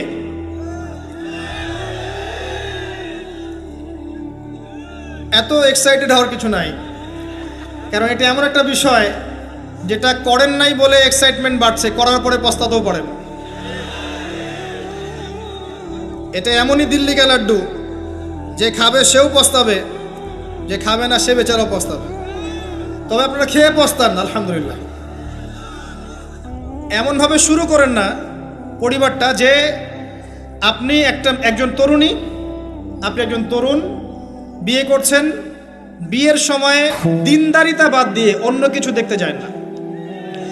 যদিও বা অর্থ সম্পদ, বংশমর্যাদা, সৌন্দর্যের কথা হাদিসে এসেছে, হাদিসটা এমন নয় যে তোমরা 4টা গুণ দেখেই বিয়ে করবো, এমন নয়। হাদিসটা এমন নয়, অনুবাদটা অনেকেই ভুল করে, অনেকেই ভুল করে। হাদিসে বলা হয়নি কখনো 4টা গুণ দেখেই বিয়ে করো, এটা নয়। বরং বলা হয়েছে 4টা গুণ দেখে বিয়ে করা হয়। কথা কি বুঝতে পারছেন? কেউ এটা দেখে, কেউ এটা দেখে। তোমরা দিনদারিতা দেখো, না হলে তোমাদের হাত ধুলোয় ধূসরিত হবে। হাদিসটা এমন। এক্ষেত্রে কি আমরা বলবো, প্রথমত বিয়েটাকে সহজ করে দেন। বিয়েটাকে সহজ না করলে সমাজে জেনা বাড়তে থাকবে, এবং জেনা বাড়ার কারণ আছে। যখন পর্নোগ্রাফিটাতে ফ্রি অ্যাক্সেস দেওয়া হয়েছে, মানুষ রাতের বেলা পর্ন দেখতে পারে, কেউ বাধা দেওয়ার নাই। উপরের সেকশন থেকে কিন্তু এটাকে বন্ধ করে দেওয়া যেত। পৃথিবীর অনেক কান্ট্রি আছে যেখানে অনেক কিছু চলে না। চাইনিজরা ফেসবুক ইউজ করে না, করে? ওরা কি উন্নত জাতি না? ওরা তো এখন আমেরিকাকে যদি বলে ওঠো উঠবে, আমেরিকাকে বসতে বলে বসবে। ওরা এমন জায়গায় চলে গেছে। ওই ইউক্রেন ইস্যু নিয়ে আমেরিকা, ন্যাটো আর এই ব্রিটেন আর ফ্রান্স আর ইসরায়েল কিছুই করতে পারবে না ইনশাআল্লাহ। বিকজ এখানে একটা বড় অ্যালায়েন্স আছে চায়না এবং রাশিয়ার, কিছুই করতে পারবে না। বরং এর উদ্দেশ্য, যে উদ্দেশ্যে এটা কাজ করেছিল তারা, এটাতে সফল হবে না তারা ইনশাআল্লাহ। আজকের টপিক এটা না, আমি এদিকে যাচ্ছি না। মূল বিষয়টা হচ্ছে যে সহজ করতে হবে বিয়েটাকে। উপযুক্ত বয়স হয়ে গেলেই একটা উপার্জনের সোর্স খুঁজবেন আগে। বেকার অবস্থায় বিয়ে করতে যায় না, উপার্জনের সোর্স খুঁজবেন, তারপরে আপনি আপনার পরিবারকে বলবেন আমার বয়স হচ্ছে, আমাকে বিয়ে দাও। এবার আসেন, বিয়ের সময় দিনদারিতা ছাড়া অন্য কিছু দেখতে যায় না। এরপরে যদি সে সুন্দর হয় বা সুন্দরী হয় বা ভালো বংশের হয়, অথবা দেখা যায় যে ভালো টাকা পয়সা ওলা ইত্যাদি ইত্যাদি, এটা আপনার নূরুন আলা নূর, এটা বোনাস। কিন্তু এগুলো যদি নাও থাকে, শুধু দিনদারিতা থাকে, আপনি রাজি হয়ে যান। পরিবারের কর্তাদেরকেও বলবো যে মেয়ে বিয়ে দেওয়ার সময় ছেলের টাকা পয়সা দেখতে যায় না, ছেলের স্ট্যাটাস দেখতে যায় না বেশি বেশি। পরে দেখবেন এই মেয়ে ওর ঘরে গিয়ে পস্তাচ্ছে। আর ছেলের পিতাদেরকেও বলবো, ছেলেকে যখন বিয়ে দিবেন, একটা মেয়েকে কিনে নিব আর সাথে কিছু যৌতুকের টাকাও নিব, এই টেন্ডেন্সি নিয়ে বিয়ে করতে যায় না। ওই বিয়েতে বারাকা বেশি, যেখানে খরচ কম, যেখানে বেশি হট্টগোল নাই। ওই চট্টগ্রাম অঞ্চলের বিয়ের মতো না। একটা বিয়েতে মনে হয় 40-50 লাখ টাকা খরচ করে ফেলায়। গেটেই সাজাবে বলে 4-5 লাখ টাকা খরচ করেছে। এই 5 লাখ টাকা দিয়ে, এই 5 লাখ টাকা দিয়ে আর মনে হয় 10টা-20টা পরিবারকে বিয়ে দেওয়া যাবে। হ্যাঁ, লোহার আংটি দিয়ে বিয়ে করেছে সাহাবী। লোহার আংটিও নাই তোমার বাসায়? বলছে না ইয়া রাসূলুল্লাহ, লোহার আংটিও তো নাই আমার বাসায়। তাহলে কি করবা? কোরআনের কয়টা সূরা জানো? যে এই সূরাগুলো জানি, এগুলো শিখিয়ে দিও, যাও, মোহর হয়ে গেছে। কত সহজ বিয়ে, কত সহজ। আর এখন যেটা হয়, মেয়ে খুঁজবে দিনদার বিল গেটস, আর ছেলে খুঁজবে দিনদার ক্যাটরিনা। কথা বুঝতে পারছেন? প্রিয় ভাইয়েরা, দিনদারি থেকে প্রাধান্য দেন, আর কিচ্ছু না। আপনি সফল হবেন ইনশাআল্লাহ, শান্তি পাবেন। এবং বিয়ের পরে আল্লাহর পক্ষ থেকে একটা ভালোবাসা আসবে। যদি আপনি দেখেন যে আপনার স্ত্রী খাদিজা রাদিয়াল্লাহু আনহার মতো, আয়েশা রাদিয়াল্লাহু আনহার মতো, হাজেরা আলাইহিস সালামের মতো সবর করেনেওয়ালা, যে আপনাকে দিনের পথে এগোতে সাহায্য করে, তাহলে আর অন্যদিকে চোখ দেওয়ার দরকার নাই, রাজি হয়ে যান। এরপর আপনার পরিবার শুরু। এখানে উভয়ের মাঝে হৃদ্যতা, ভালোবাসা থাকতে হবে। তবে আরেকটা কথা বলে রাখি, সবাই মনোযোগ দিয়ে কথাটা শোনেন। একটা পরিবারের ভিত্তি শুধু ভালোবাসা দিয়ে টিকে থাকে না। একটা পরিবারের ভিত্তি টিকে থাকে আপোষের বিশ্বাসের উপরে। একে অপরকে বিশ্বাস করতে শিখতে হবে, একে অপরকে শ্রদ্ধা করতে হবে, একে অপরের সম্মান দিতে জানতে হবে। আপনাকে আপনার স্ত্রীকে আপন মনে করতে হবে, আপনাকে আপনার স্বামীকে আপন মনে করতে হবে। বাইরের মানুষ আপন নয়, এরা আপন আপনার। একজন লেবাস, পোশাক। এরপরে আপনি মোহর শোধ করেন, আপনি সন্তান সন্ততি নেন, সন্তান সন্ততিদেরকে আল্লাহর এবং তার রাসূলের আদর্শে বড় করে তোলেন। পরিবারের মধ্যে তালিম চালু করেন, তালিম। পরিবারের মধ্যে তাওহীদ রাখেন, সুন্নত রাখেন, একসাথে খেতে বসেন। স্ত্রীকে হাদিয়া দেন, স্ত্রীকে গিফট দেন, তাকে মাঝে মাঝে ঘুরতে নিয়ে যান, তাকে নিয়ে রিফ্রেশমেন্টে যান, তাকে সময় দেন, তাকে টাইম দেন, তাকে সময় দেন। নবী সাল্লাল্লাহু আলাইহি ওয়াসাল্লাম আয়েশা রাদিয়াল্লাহু আনহার কোলে মাথা রেখে কোরআন তেলাওয়াত করতেন। তার সাথে চাঁদনি রাতে দৌড়েছেন এবং চাঁদ দেখেছেন, সফর করেছেন, রাতের বেলা হেঁটেছেন, সময় দিয়েছেন, খালি পায়ে হেঁটেছেন। সময় দেন। এখন এমন একটা অবস্থা যে পুরুষদেরকে মনে করা হয় যে তারা হচ্ছে মানি মেকিং মেশিন, তারা খালি টাকা পয়সা মেক করবে, আর স্ত্রীরা হচ্ছে ওই চুলা ঠেলবে সারাদিন। আমরা এমন মনে করে নিই আর কি।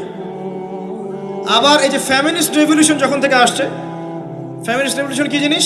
দাজ্জালের ফলোয়ার্স আর কি, যে মেয়েদেরকে আপনি ঘরে রাখতে পারবেন না। তো তারা যখন থেকে এসেছে, ইমার্জ করেছে, তখন থেকে তার একটা কনসেপ্ট দিয়েছে যে পুরুষ আর নারী একে অপরের প্রতিদ্বন্দ্বী।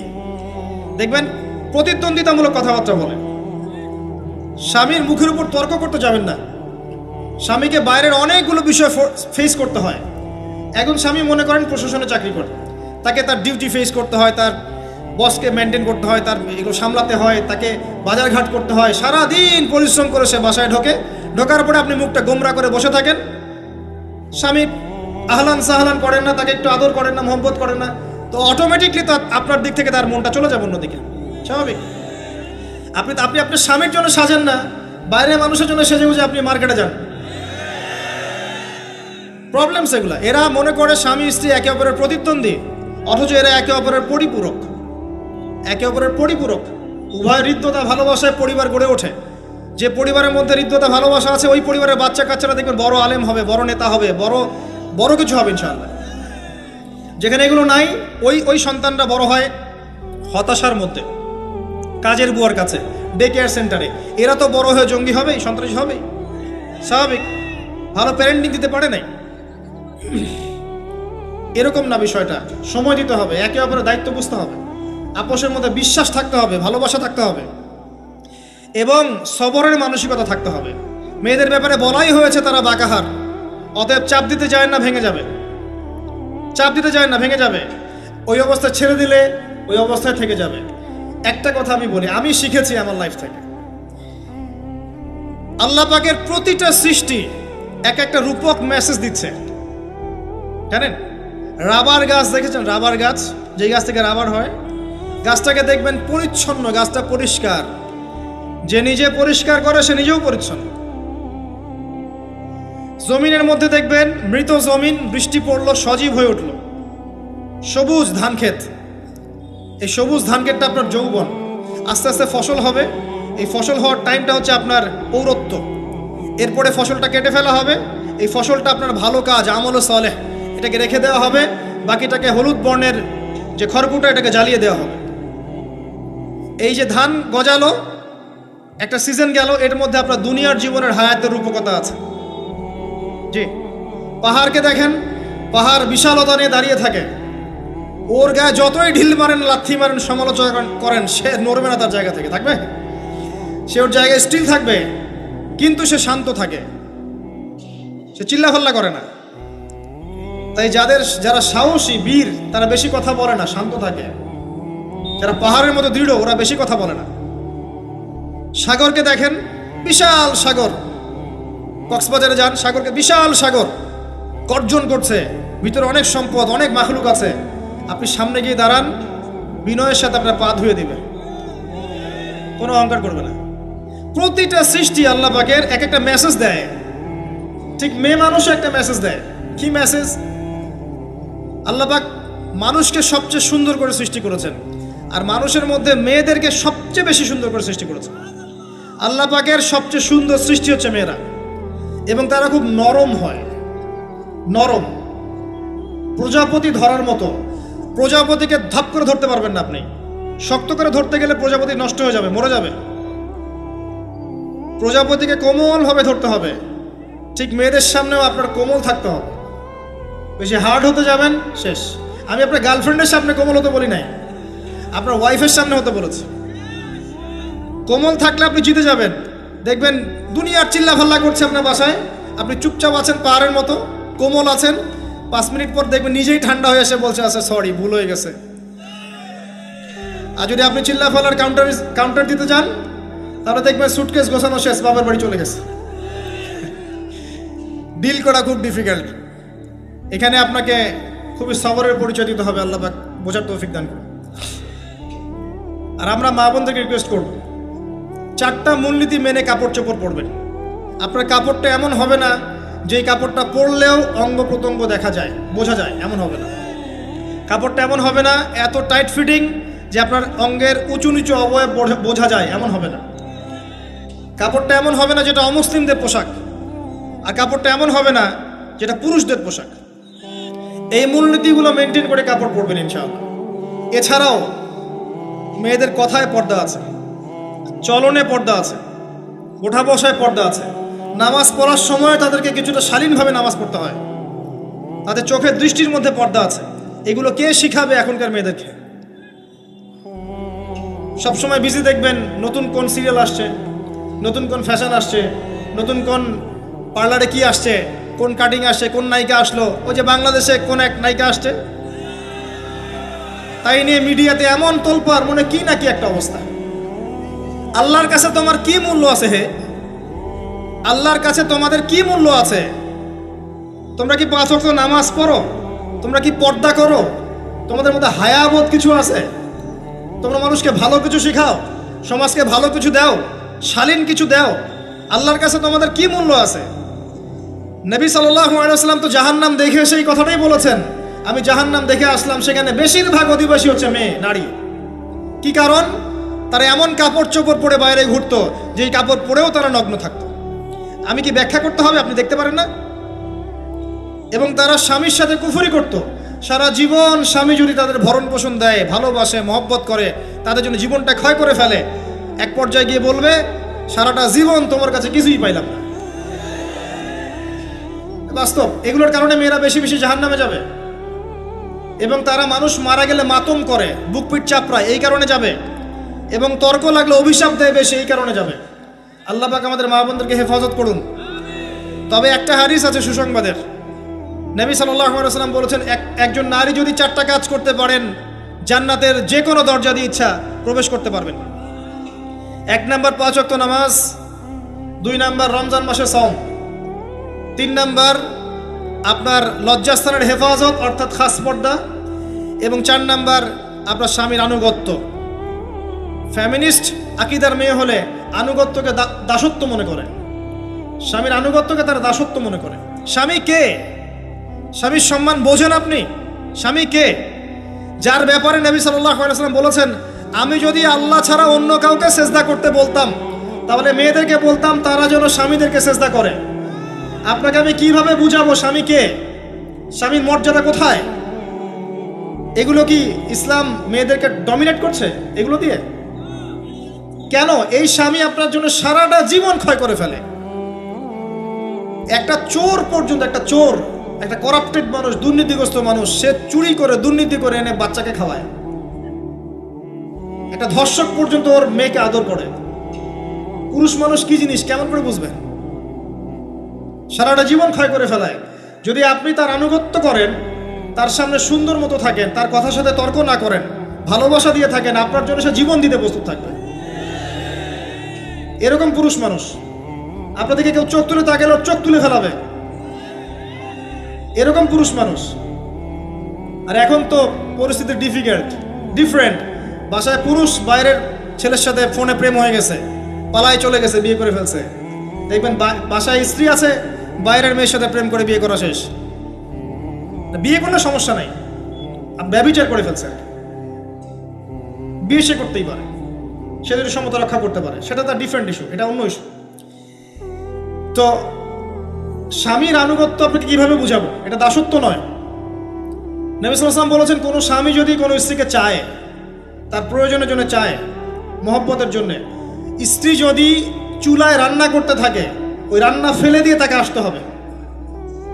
হাদিস।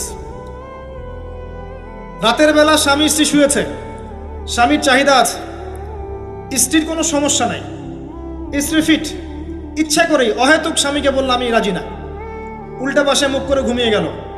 আল্লাহর নবী বলছেন সারা রাত আল্লাহর পক্ষ থেকে একজন ফেরেশতা আসবে, এসে এই নারীকে অভিশাপ দিতে থাকবে। এখন এগুলো হাদিস শুনলে বলবে যে ইসলাম তো মেয়েদেরকে ছোট করছে। একজন মেয়ে তার একজন স্বামীর কথা বলছে, স্বামী তার মেয়ে, তার স্ত্রী, তার মা, তার বোন, সবাইকে তার মিরাসের হক দিতে হয়। একজন মেয়ে তার বাবার সম্পত্তি পায়, কোনো কোনো ক্ষেত্রে তার ভাইয়ের সম্পত্তি পায়, তার স্বামীটা তো পাই, তার ছেলেরটাও পায়, নানি হলেও সম্পত্তির হক আছে। একটা মেয়েকে চতুর্দিক থেকে সিকিউর করা হয়েছে ইসলামে। তারপরেও কিছু ফ্যামিনিস্টের কারণে এরা বলবে যে মেয়েদেরকে ইসলাম ছোট করছে। হ্যাঁ, মেয়েদেরকে ইসলাম কেন ছোট করছে? কারণ পর্দা করে যে বাইরে বেরোতে বলেছে, ঢ্যাং ঢ্যাং করে নগ্ন হয়ে বেরোতে নিষেধ করেছে এই কারণে।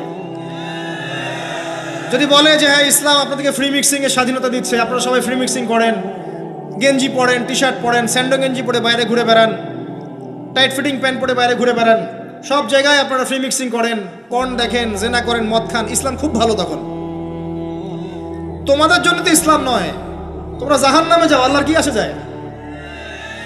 ইসলাম তোমাদের জন্য নয়, তোমরা জাহান্নামে গিয়ে মরো, ইসলামের কিচ্ছু যায় আসে না। আল্লাহর ওয়াস্তে পারিবারিক আদর্শের দিকে ফোকাস করেন প্রিয় ভাই।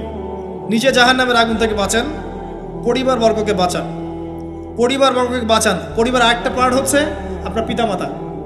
পিতামাতার সাথে খারাপ আচরণ করতে যায় না আল্লাহর ওয়াস্তে। সেই ব্যক্তির জন্য ধ্বংস যার পিতামাতা বেঁচে আছে, তাদের হক আদায় করে সে জান্নাতে যেতে পারলো না, তার জন্য ধ্বংস।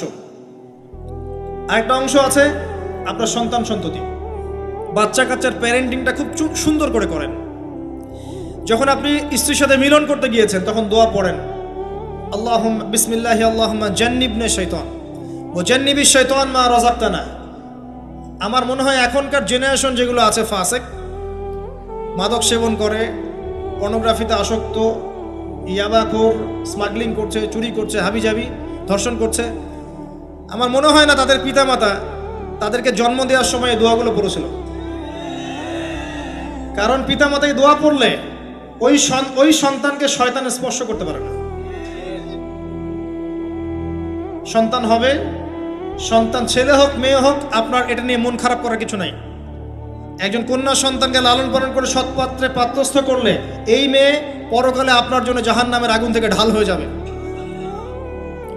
যার কাছে দুইজন মেয়ে আছে, দুইটা মেয়েকে সে ভালো করে মানুষ করেছে, নবী সাল্লাল্লাহু আলাইহি ওয়াসাল্লাম বলছেন সে জান্নাতে আমার সাথে এমন করে থাকবে এইভাবে। কেউ যদি বিধবার দায়িত্ব নেয়, সেও নবী সাল্লাল্লাহু আলাইহি ওয়াসাল্লামের সাথে এইভাবে থাকবে। এতিমের দায়িত্ব নেয়, এইভাবে থাকবে। ফ্যান্টাসিতে ভুগছেন, একটা এতিম মেয়েকে বিয়ে করেন, একটা অসহায় তালাকপ্রাপ্ত মেয়েকে বিয়ে করেন, একটা বিধবা মেয়ে যার স্বামী মারা গেছে, কেউ নাই দেখার, তাকে বিয়ে করেন, তারপরে বোঝা যাবে আপনার মধ্যে কতটুকু দিন আছে। আর বর্তমান সভ্যতা আমাদের কি সমাধান দিবে? সবাই যদি দিনদার একটা করে ক্যাটরিনা খোঁজে, এই এতিম, এই বিধবা, এই যাদের দেখার কেউ নাই, এই মেয়েগুলা কি রাষ্ট্রের সম্পত্তিও থাকবে? এদের দায়িত্ব কে নিবে? পুরুষরা যদি দায়িত্ব না নেয়, কে দায়িত্ব নিবে? এখন কেউ যদি ওদের দায়িত্ব নিতে যায়, তখন তাকে আবার খারাপভাবে উপস্থাপন করা হয়, এই ব্যক্তির মনে হয় চরিত্র খারাপ। কিন্তু এদিকে বাইরে 10টা জেনা করে বেড়াচ্ছে, কোনো সমস্যা নাই, এগুলো কুস্কায়। এইসব জাহেলদের জন্য ইসলাম নয়। ইসলামের প্রতিটা বেসিক ফান্ডামেন্টাল মানবতার কল্যাণের জন্যই। এগুলোকে ফরজ করা হয়নি, আপনি নফল, আপনার সামর্থ্য থাকলে আপনি করতে পারেন, না করলে কোনো সমস্যা নেই। কেউ যদি করে যে ইসলাম পরিপূর্ণরূপে পালন করার চেষ্টা করছে, এটার উপরে আমল করার চেষ্টা করছে, তাহলে আপনি তাকে ক্রিটিসাইজ করছেন কেন? কি সমস্যা আপনার? আরেকটা পার্ট হচ্ছে সন্তান সন্ততি। বাচ্চা কাচ্চাকে ছোটবেলা থেকেই মানুষ করতে হবে এমনভাবে যাতে করে বড় হয়ে এরা এই উম্মার খালেদ এবং ওমর হতে পারে। বাচ্চা ছোট বাচ্চাকে আপনি ভালো খাবার দেন, মায়ের স্নেহ দেন, বাবা মার সাথে রাখেন, একটু গ্রাম্য পরিবেশে নিয়ে গিয়ে তাকে বড় করেন। কেন বলছে কথা? এখানে পরিবেশ সুন্দর থাকবে, সে দৌড়াবে ধুলার মধ্যে, মাঠের মধ্যে খেলবে, সুন্দর ভাষা শিখবে। এরপরে তাকে ভালো প্রতিষ্ঠানে পড়ান। প্রতিষ্ঠানটা এমন হবে যে প্রতিষ্ঠানে জেনারেল শিক্ষা, ইসলামিক শিক্ষা একসাথে দেয়া হচ্ছে, সে সব শিখবে। আমার ছেলে কোরআনে হাফেজও হবে, আমার ছেলে ডক্টরও হবে ইনশাআল্লাহ। এভাবে এভাবে করে তোলেন। আধুনিক হন, মাথাটা খাটান, ব্যাকডেটেড মানসিকতা বাদ দেন। বিশ্বটা এগিয়ে গেছে, আমাদেরকে এগিয়ে যেতে হবে। একমুখী জ্ঞান দিয়ে আপনি কিচ্ছু করতে পারবেন না এই যুগে। দ্বিমুখী শিক্ষার একটা হারমোনিয়াস কম্বিনেশন দরকার। আমাকে কোরআন জানতে হবে, সায়েন্সও জানতে হবে, নাহলে আমি সায়েন্স দিয়ে কোরআনকে ব্যাখ্যা করতে পারবো না, কোরআন দিয়েও সায়েন্সকে ব্যাখ্যা করতে পারবো না। জানতে হবে, আমাদেরকে শিখতে হবে, পড়তে হবে, প্রচুর পড়তে হবে। বাচ্চাদেরকে ছোট থেকে বড় করেন এভাবে। আস্তে আস্তে গিয়ে দেখবেন তারা যখন কিশোর, তাদের বন্ধু বান্ধবের সার্কেল থেকে খেয়াল রাখেন। আপনি বাবা হিসেবে তার বন্ধুর মতো আচরণ করেন, মা হিসেবে তার সাথে বান্ধবীর মতো আচরণ করেন, তার সাথে ক্লোজ হন, তার সমস্যাগুলো জানার চেষ্টা করেন। তাকে ফ্রি মিক্সিংয়ের মধ্যে পড়াশোনা করতে দিবেন না, না হলে স্কুল লাইফে সতীত্ব হারিয়ে ফেলবে। অনেক সময় অনেক মেয়ে আছে স্কুল লাইফে সতীত্ব হারিয়ে ফেলেছে, কলেজ লাইফে যেতে যেতে প্রস্টিটিউশনে চলে গেছে। অনেক মেয়ে আছে, এগুলো টপ সিক্রেট না, এগুলো সব ওপেন সিক্রেট। এখন ঘরে ঘরেই সমস্যা, মানুষ লজ্জায় বলতে পারে না। যে কটা মিডিয়া আসে এগুলো তো আমরা জানি, ঘরে ঘরেই সমস্যা ঢুকে গেছে, মানুষ লজ্জায় বলতে পারে না। ছোট ছোট বাচ্চা মেয়েদেরকে পর্যন্ত রেপ করা হচ্ছে এখন। এটা সেই ফ্যামিলিস্ট রেভলিউশনের কারণেই হচ্ছে। যত বেশি জেনাকে উস্কে দেওয়া হবে তত বেশি ধর্ষণ বাড়বে। ধর্ষণ বাড়তে বাড়তে এক পর্যায়ে বাচ্চাদেরকে ধর্ষণ করা বাড়বে। এরপরে কি হবে জানেন? এরপরে মানুষ সমকামী হবে বেশি বেশি, ছেলে ছেলের সাথে, নাউজুবিল্লাহ। তারপরেও কি হবে বলে যাচ্ছি, এরপরে আরো একটা ধাপ আসবে, যখন মানুষ গবাদি পশুর সাথে জেনা করবে। দেখে নিয়েন, এগুলো হাদিসে এসেছে, এমনি এমনি বলছি না, মানুষ এগুলো করবে। বাচ্চা কাচ্চাকে বড় করেন, ভালো খাবার দেন, ওকে খেলাধুলা করতে দেন। ও যত বেশি খেলাধুলা করবে ও শরীরটা ক্লান্ত হবে, তখন খাবে ভালো, বেশি খাবে, ব্রেন শার্প হবে, ওকে ওর নেতৃত্ব দেওয়ার যোগ্যতা অর্জন হবে। ওকে খেলাধুলা করতে দেন, ওকে ব্যায়াম করতে বলেন, ওকে সাঁতার শেখান, ওকে তাইকুন্ডু শেখান, ওকে ফিজিক্যাল এক্সারসাইজ শেখান। ওই ডিভাইসে অ্যাডিক্টেড করবেন না, উল্টাপাল্টা কার্টুন দেখান না, উল্টাপাল্টা অ্যানিমেশন দেখান না, এমন গেমসের মধ্যে আসক্ত করে দিয়েন না, বাসায় ডিভাইস দিয়ে দিয়েন না, সারাদিন এগুলো খেলছে, এগুলো দিয়েন না। ওকে কায়িক পরিশ্রম করান, একটু বড় হয়ে গেলে বাজারে পাঠান, বাস্তবতা শিখুক, সংসার করতে শিখুক, ডিল করতে শিখুক, সামাজিক হতে শিখুক। ওকে সামাজিক বানান, গাছ লাগানোর কাজে ওকে ইনভলভ করে দেন, রক্তদান কর্মসূচিতে ওকে ইনভলভ করে দেন, ওকে সমাজ কল্যাণমূলক কাজ করতে শুরু করে দেন। দেখবেন ও সামাজিক হবে ইনশাল্লাহ। কম্বল বিতরণ করতে বলেন, ত্রাণ দিতে বলেন, ওকে ওকে উৎসাহ দেন, নামাজে উৎসাহ দেন, রোজা রাখতে বলেন। মেয়ে ছোট থেকে মেয়েকে পর্দা করতে বলেন, বলেন ও দেখবে যে আমার মা যখন বাইরে যায় তখন এই পোশাকে বাইরে যায়। আলহামদুলিল্লাহ, আমি দোয়া করি আল্লাহ পাক আমার মেয়েকে যেন খাদিজা রাদিয়াল্লাহু আনহার মতো কবুল করে। আমাকে বলেছে যে বাবা আমি 5টা বোরখা নিব। ওর বয়স 3 বছর। ওকে ওর মা বলেছে যে বাইরে যেতে হবে বাবার সাথে একটা প্রোগ্রামে। ও বলছে আমি বোরখা পরবো, না হলে যাব না। আমি অবাক হয়ে গেলাম যে আমি কিন্তু ওকে বলিনি বোরখা পরো। মানে আপনাকে পরিবেশ বলে দিবে, একটা পরিবেশ, একটা সুস্থ পরিবেশে আপনি যদি আপনার বাচ্চাকে বড় করেন, আপনার বাচ্চা দেখবেন সুস্থ হয়ে বিকশিত হবে ইনশাআল্লাহ। একটা অসুস্থ পরিবেশ দেন যেখানে ঝগড়াঝাঁটি, মারামারি, রাহাজানি, কাটাকাটি, সুদ, দুষ, জেনা, ব্যভিচার আছে, এই যে আপনার অপসংস্কৃতি আছে, আপনার বাচ্চাটা আস্তে আস্তে নষ্ট হয়ে বেরোন। পরিবেশ দিতে হবে। অসুস্থ পরিবেশের মানুষ কখনো সুস্থ জাতি উপহার দিতে পারবে না। তো এই বিষয়গুলোর দিকে খেয়াল রাখেন, মেয়ের পোশাকে খেয়াল রাখেন, তবে মেয়েকে কার কোলে তুলে দিচ্ছেন এটা খেয়াল রাখেন। এই যুগটা খুব কঠিন যুগ, কাছের মানুষদেরকে দ্বারা মেয়েরা ধর্ষিত হচ্ছে, খুব খেয়াল রাখেন। বাসায় কাজিনের এত থ্রু অ্যালাউ করেন না, কাজিন সম্পর্ক থ্রু করেন না, অ্যালাউ করেন না।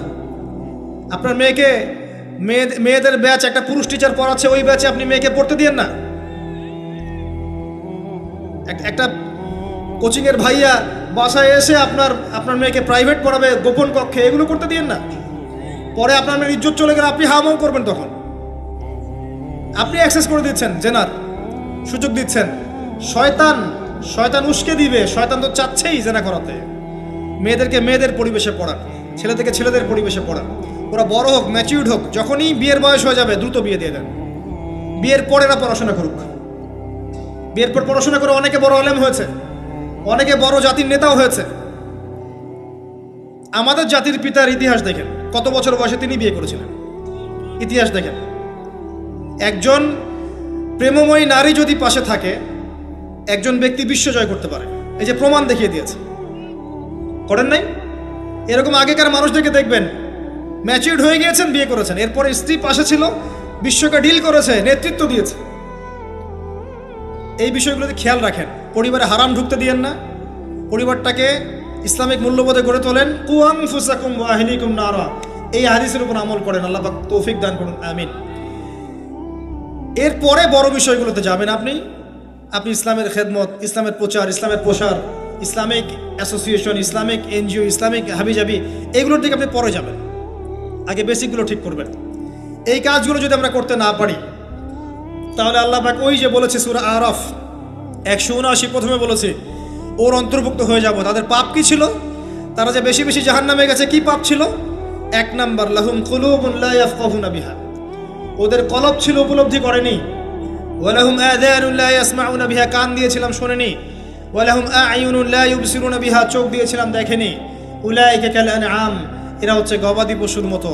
বাল হুম আদাল, বরং তার চাইতেও নিকৃষ্ট। ওয়া উলাইকা হুমুল গাফিলুন, এরা হচ্ছে গাফিল সম্প্রদায়। আল্লাহ পাক আমাদেরকে যাবতীয় গাফিলতি থেকে হেফাজত করুন, আমিন। আমরা আলোচনার শেষ প্রান্তে এসে দোয়া করছি, আল্লাহ পাক আমাদের সবাইকে শিরিক মুক্ত আমল করার তৌফিক দান করুন, আমিন। নবী সাল্লাল্লাহু আলাইহি ওয়াসাল্লামের সুন্নতের উপর থাকার তৌফিক দান করুন, আমিন। আমাদের প্রত্যেকের পরিবারটাকে আদর্শ পরিবার রূপে গড়ে তুলুন, আমিন। আল্লাহ পাক আমাদের প্রত্যেক মা বোনকে পর্দা করার তৌফিক দান করুন। আমাদেরকে ইসলামিক শিক্ষায় শিক্ষিত হওয়ার তৌফিক দান করুন। আমাদেরকে এই জাগতিক শিক্ষাকে ইসলামের কল্যাণে কাজে লাগানোর তৌফিক দান করুন। আল্লাহ পাক আমাদেরকে হালাল রিজিকের ব্যবস্থা করে দিন। আল্লাহ পাক আমাদের মধ্যে যারা অসুস্থ সবাইকে শেফায়ে কামেলা দান করুন। আমাদের মধ্যে যারা মারা গেছে, আল্লাহ পাক সবাইকে মাফ করে দিন। আমাদের প্রশাসনের ভাইদেরকে আল্লাহ পাক হেফাজত করুন, হেদায়েত দান করুন। যাবতীয় অন্যায় থেকে হেফাজত করুন। ন্যায় নিষ্ঠার সাথে দায়িত্ব পালন করার তৌফিক দান করুন। আমাদের ঊর্ধ্বতন কর্তৃপক্ষ যারা আছে, গভর্নমেন্টে যারা আছে, সবাইকে আল্লাহ পাক হেদায়েত দান করুন। আল্লাহ পাক তাদের দ্বারা দ্বীন ইসলামের খেদমত কবুল করুন। আমরা মাহফিল কমিটির পক্ষ থেকে আপনাদের শুকরিয়া আদায় করছি।